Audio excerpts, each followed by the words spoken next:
मीमांसा बहुत गंभीर है, जबकि प्रमाण चैतन्य वस्तु का गुण है। प्रमाण चैतन्य वस्तु का गुण है। प्रमाण चैतन्य वस्तु का गुण है। प्रमेय जड़ चेतन वह है। प्रमाण चैतन्य वस्तु का गुण है। प्रमेय जड़ चैतन्य है। प्रमाण चैतन्य वस्तु से भिन्न होता नहीं। प्रमाण की प्रमाणिकता के लिए प्रमेय है। प्रमाण की प्रमाणिकता का बोध प्रमेयों से होता है। प्रमाण अपने में प्रमाण है। सकलादेशा प्रमाणाधीना विकलादेशा न्यायाधीना। जो सकल को ग्रहण करता हुआ प्रमाण है, विकल को ग्रहण करता हुआ प्रमेय नय है। और नए प्रमाण जो है निक्षेप, नए प्रमाण निक्षेप, इन तीनों के माध्यम से वस्तु तत्व का अधिगम होता है। वस्तु तत्व के अधिगम के लिए आपको प्रमाण की अत्यंत अनिवार्यता है। अब प्रमाण जो है श्रुति प्रमाण, श्रुति प्रमाण, श्रुति प्रमाण, कैवल्य प्रमाण, मध्यश्रुति प्रमाण, मनाप्रिय प्रमाण और मनाप्रिय प्रमाण। इनमें मति प्रमाण, मनाप्रिय प्रमाण, अवधि प्रमाण, इनका विशिष्ट मोक्ष मार्ग में कोई स्थान नहीं है। समझना विवेक से। श्रुति प्रमाण का मोक्ष मार्ग में विशिष्ट स्थान, श्रुति प्रमाण का मोक्ष मार्ग में विशिष्ट प्रमाण स्थान। श्रुति प्रमाण के माध्यम से ही, श्रुति प्रमाण के माध्यम से ही कैवल्य प्रमाण का उद्घाटन होता है। तीर्थंकर पद की प्राप्ति होगी तो श्रुति प्रमाण से होगी। और श्रुति प्रमाण मान करके यदि किसी विद्वान ने ऐसा मान लिया कि श्रुति प्रमाण से हमें कैवल्य प्राप्त होगा, तो ग्रंथों का पढ़ना उन्होंने प्रारंभ कर दिया। अच्छा काम किया, बहुत अच्छा काम किया, लेकिन उनको अपनी आस्था बदलना पड़ेगी। शब्द ज्ञान जो है वह है आपका श्रुत प्रमाण नहीं है। महात्मा जी, शब्द ज्ञान जो है आपका श्रुत प्रमाण नहीं है। शब्द ज्ञान, शब्द शास्त्र आपके दर्शन का श्रुत प्रमाण है। शायद आप लोग समझ रहे हैं मेरी बात को।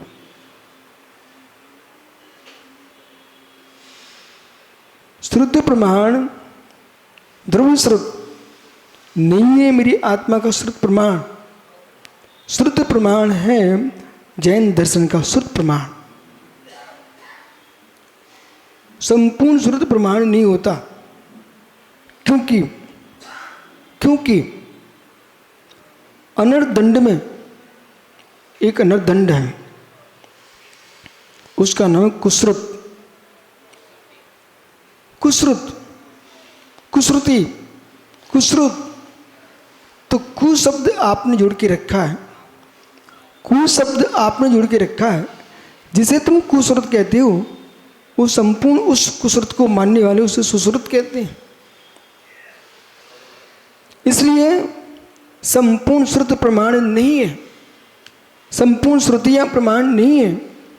आप तो पग मनुलंगम मत दृष्ट विरुद्धम तत्वदस्कृताम शास्त्रम ताप कापत घट्टिनम, वही श्रुत प्रमाण है जो सच्चे आपके द्वारा कथित हैं। श्रुत के कारण बोले, श्रुत के कारण आपकी परीक्षा है। सारस्वत जी, श्रुत के कारण आपकी परीक्षा की गई है।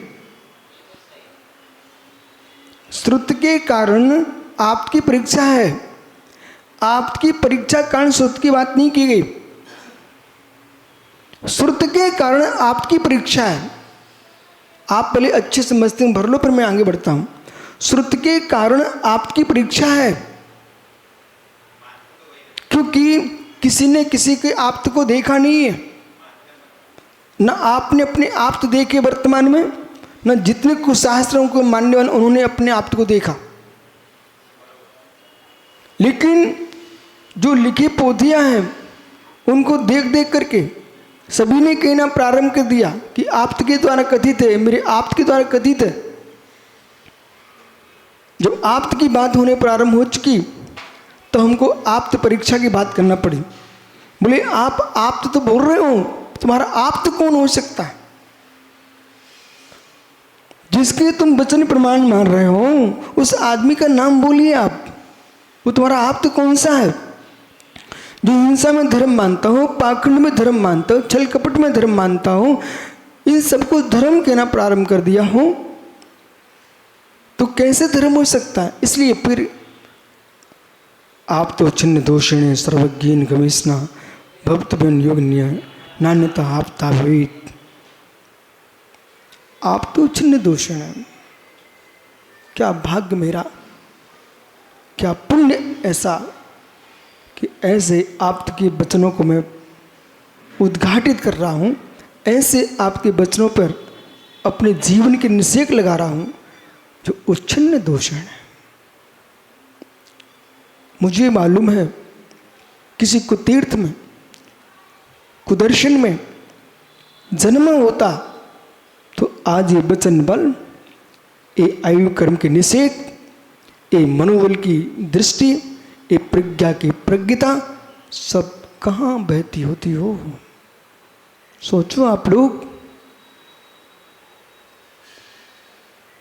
बुद्धि का प्रयोग कहाँ चल रहा होता? और समझो माता, जैन मत में भी कितने कुरूप हो चुके हैं। वहां कहीं तुम उत्पन्न हुए होते, उन्हीं रूपों की तुम महिमा गाते मिलते।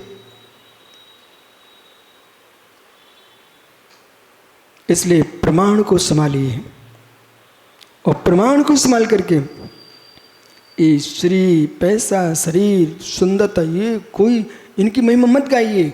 आप तो ये महिमा गाइए, मुझे जो प्रमाण प्राप्त है वो प्रमाण कुप्रमेयों में नहीं जा रहा है।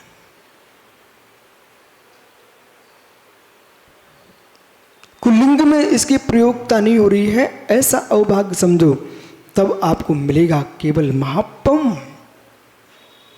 जो जीव अपने श्रुत ज्ञान को, पुनः पुनः सुनो, जो जीव अपने श्रुत ज्ञान को शांत प्रणामों से सुख कार्य में लगाता है, जो जीव अपने शुद्ध प्रमाण को अपने तत्व में लगाता है, ऐसा जीव श्रुत प्रमाण से ही अंदर की परिणति में काम करता है और वही परिणति कर्मों को छिन्न भिन्न कर करके आपको केवल ज्ञान प्रकट कराएंगे। कितने लोग वैज्ञानिक हैं, अंदर कमरे में बैठे बैठे खोज करते रहते हैं और नवीन वस्तु बन जाती है। मालूम सारस्वत, ये माता है ना, कभी कभी बिगड़े हुए भोजन को पकवान बनाती है और देश में नया पकवान खड़ा हो जाता है। बना रही थी कुछ और बनते बनते वो वस्तु नहीं बन पाई, दूसरी वस्तु बन गई, चखने पर स्वादिष्ट बन गई। जिनको खाने को दी वो सब पसंद करने लग गए। चलो नवीन संज्ञा दे दो, एक नवीन पकवान बन गया, नवीन पकवान बन गया। ऐसी अन्वेषण करते करते करते करते क्या कहूँ मैं आप लोगों से, ऐसे भोले प्राणी।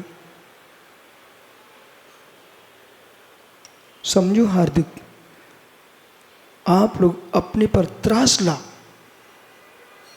22, 21, 22, 23, 24 की उम्र में, 19 वर्ष की उम्र में पंडित टोडरमल जी ने मोक्ष प्रकाशक का लेखन किया, त्रिलोक सार का अनुवाद किया बेटा। ठीक है, एक व्यक्ति 32 वर्ष की उम्र में पूरे देश में तहलका मचा के चला गया। आपको बोध होना चाहिए, 32 वर्ष की उम्र में जिसने 4 और स्थापनाएं कर दिए और ऊपर चला गया। पंडित महेंद्र शास्त्री 57 वर्ष की उम्र में बेटा ऊपर चले गए, लेकिन श्लोक वार्तिक तो राजवार्तिक जैसे ग्रंथ का सार लिख के गए। आयु को मत देखो, प्रज्ञा को देखो और ये सोचो वो शक्ति हमारे पास है। ज्ञान से बाह्यार्थों को जानना बहुत सरल है। ज्ञान से ज्ञाता अपने भीतर निर्णय करे और फिर ये बाह्य ग्रंथों की टीकाएं, ये लौकिक काम बहुत सरल हैं, मुझे बिल्कुल चुटकी के दिखते हैं। नहीं करते विषय अलग है, अपना निर्गंत भाव है, लेकिन इधर देखो सारस्वत जी, बाह्य प्रपंच के कार्य करना बहुत कठिन नहीं है। पुण्य तुम्हारे पास मुख से बोलना है, लोग करने के लिए हजारों खड़े हुए हैं, इससे तुम्हारा महात्मा नहीं है। अब मैं और दूसरा पक्ष रखता हूँ, यदि आप ग्रंथ भी लिख देते हो तब भी मैं आपकी प्रशंसा नहीं करूँगा, क्योंकि ग्रंथों के लिए बहुत पूर्व ग्रंथ रखे हुए हैं, उनके आश्रय लेकर के आप भाषांतर कर सकते हो, उनका चिंतन और बढ़ा सकते हैं, बहुत बड़ी बात नहीं है। आगम ग्रंथों को अध्ययन करके निर्गंत पद का अन्वेषण करना और फिर कुछ भी नहीं करना, अपने आंगन में हिलोरी लेते रहना, ये चमत्कार होगा चारित्र का।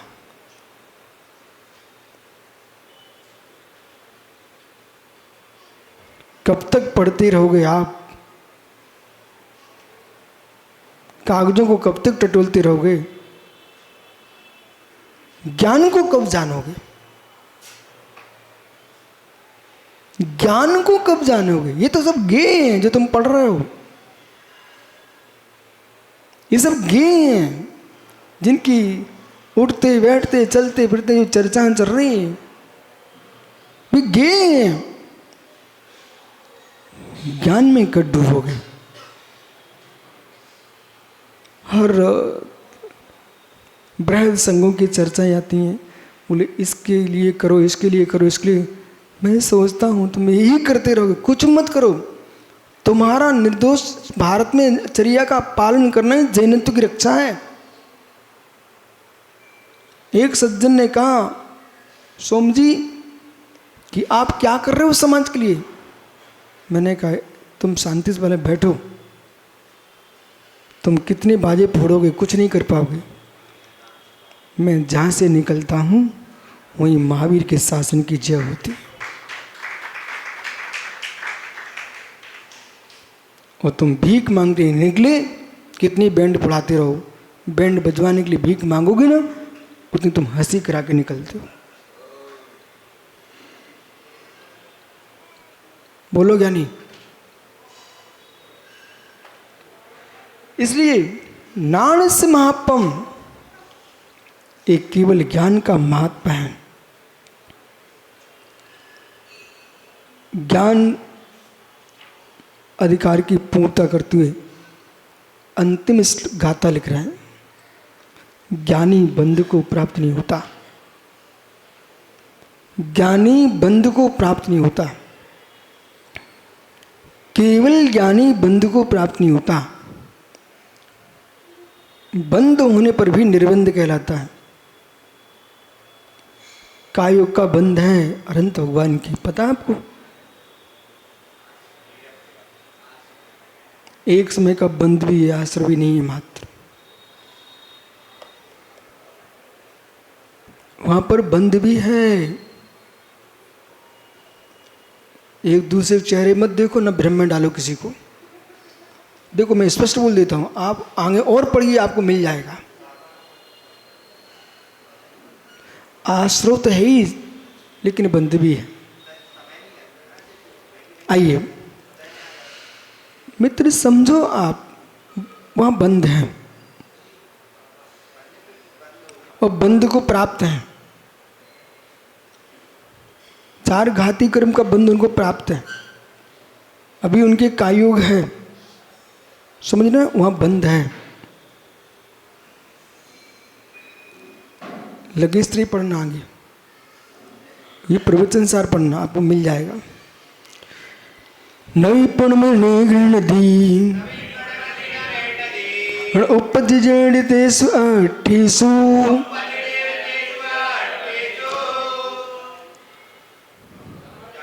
जानविते आधा अवंधुको तेन पंडितो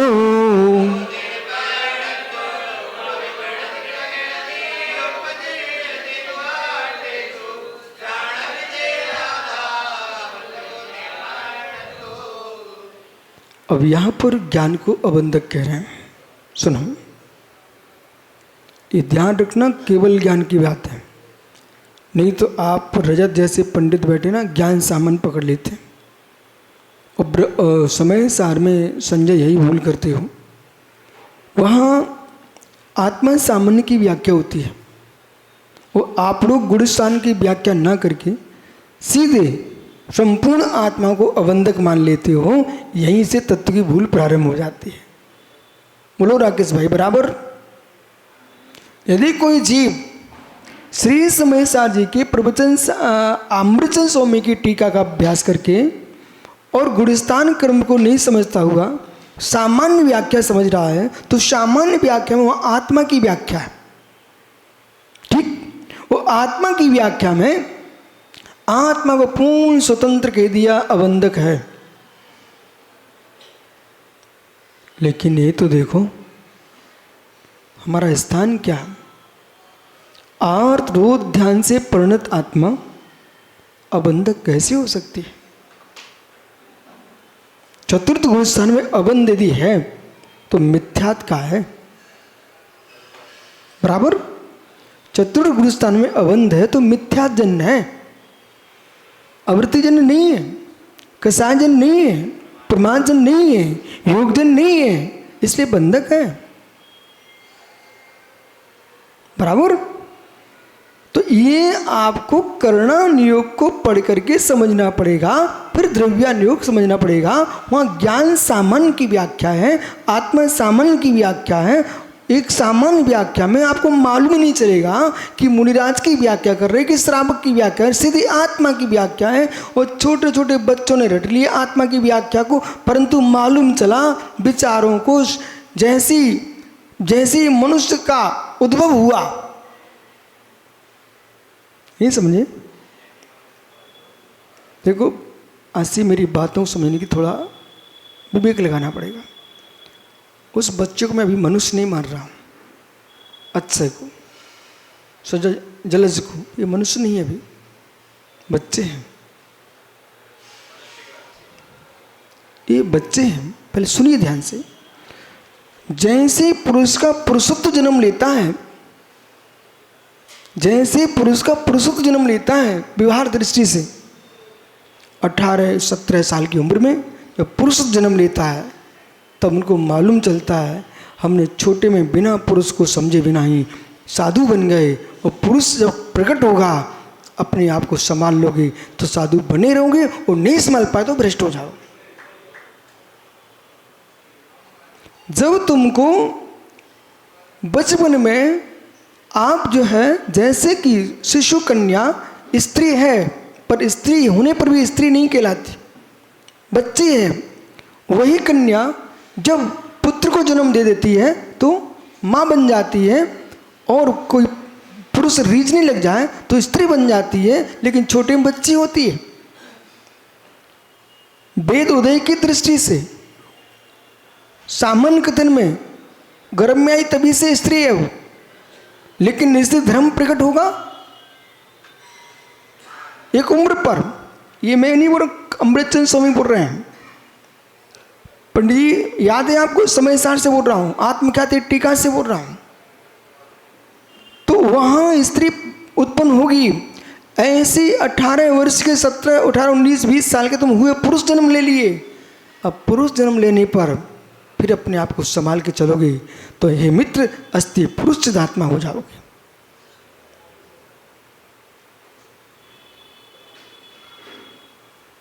न विप्रणमति न गृहणति, भैया बोला न विप्रणमति न गृहणति, न पणमन कर रहा न ग्रहण कर रहा है। कौन? केवल ज्ञान। अब यहाँ गहरी विषय, गहरी बात पकड़ो, गहरे विषय में आके न पणमति न गृहणति। वहाँ आप पूर्व में 8वीं गाथा पढ़ चुके हो, प्रणमति जीर्ण कालन तब में तो परिणतम। तो जो मोही जीव है वही ज्ञेयाकार परिणत होगा। जो मोही जीव है वही सुपयोग रूप असुपयोग रूप परिणत होगा। जो मोह शून्य है, सकल प्रत्यक्ष विमल केवल ज्ञान है। न भी प्रणमदी वेग न गृणदी, गे रूप प्रणमन ज्ञान करता नहीं, और गेयों को ज्ञान ग्रहण करता नहीं।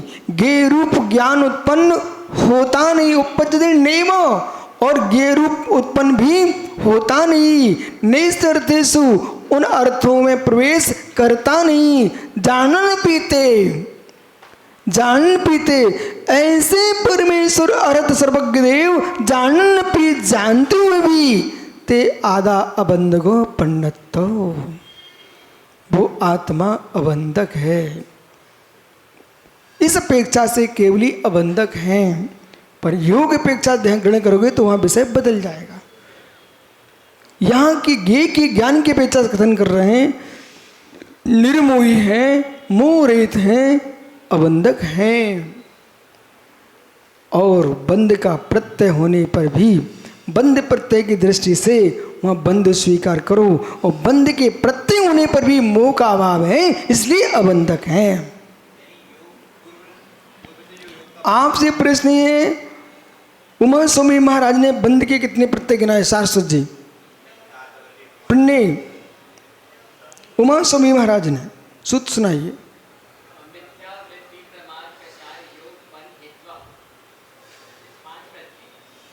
सूत्र सुनाइए, सूत्र बोलो एक साथ। तुम योगा बोल रहा है, योगा है कि योग है? अब करो निर्णय आप लोग। तो इसमें बंध हेतुआ, बंध के हेतु 5 है, ठीक है? उसमें योग है कि नहीं? तो कायोग बंध का हेतु है कि नहीं? कायोग बंध का हेतु है। बंध के हेतु की दृष्टि से बंध स्वीकार करो। अयोग केवली गुणस्थान में न आश्रम है न बंध है। अयोग केवली गुणस्थान में न आश्रम है न बंध है, क्योंकि संपूर्ण प्रत्ययों का अभाव है। योगा योग किसने बोला? नहीं प्रणमति नहीं गणिति न जानवी। ओहो इधर देखो ना भैया पीयूष, जानवी लोकालोक को जान रहे हैं तब भी बंध नहीं है। लोकालोक को जान रहे तभी बंध नहीं है। अपनी दृष्टि को अनेक झोपड़ियों में ले जाओ, अनेक मठों में लेके जाओ, अनेक संप्रदायों में लेके जाओ, फिर तुम्हारे भीतर करुणा का स्रोत फूट पड़े। पीयूष विश्वास मान योग्यता है, विश्वास मान योग्यता है। कहूँ एक विषय तो तुम जान रहे ना संजन जी, देख भैया तो तुम जान रहे ना ये बहिर्सामान, अब मैं जान रहा हूं विशेष। ये इतना गहरा रोज तुम प्रवचन सुनते हो, आनंद क्यों नहीं आ रहा? क्योंकि तुम जानते नहीं हो, मां जन रहा बस। जैसे आपने निर्णय किया ऊपर छत पर चले गए कि आज मुझे विषय तैयार करना है, तो बुद्धि में प्रवेश किया कि नहीं किया? यदि भोले चाहें तो विषय जान लेंगे, और नहीं चाहें तो नहीं जानेंगे। यही बैठे बैठे संग में रहते रहते कितने लोगों ने ग्रंथ रट लिए, और कितने लोग वहीं पर रह रहे हैं, उन्हें अभी एक भी शास्त्र याद नहीं हुआ। क्यों नहीं हुआ? क्योंकि तुम बैठे हो बैठे हो बैठे हो। भाई शादी हो गई? सुनो, जब नहीं करना थी शादी तो लाखों स्त्रियां थी, तो सामान्य विषय में झूल रहे थे, जब करना थी शादी तो विशेष रूप से देखने गए भैया, अंतर आया है कि नहीं आया? आया? प्रोफेसर साहब अमित, प्रोफेसर बुद्धि से समझना, अंतर आया है। तो जो हम समय सामान्य में निकाल के निकल रहे हैं, ये हम अपने आप को दगा दे रहे हैं। समय उतना ही तुम्हारे पास है, विशेष में डूब के जानने लग जाओ, तुम गहराई में चले जाओगे। अनुप्रेक्षा के विषय की जगह, अनुप्रेक्षा के विषय की जगह ध्यान का विषय बनाइए, फिर समझ में आएगा। मैंने विषय छोड़ दिया, आपको कल बताना। क्या बोला? अनुप्रेक्षाओं की जगह आप ध्यान का विषय बनाइए, आपको 100% जरा भी प्रज्ञा होगी तो मेरी बात समझ में आ जाएगी।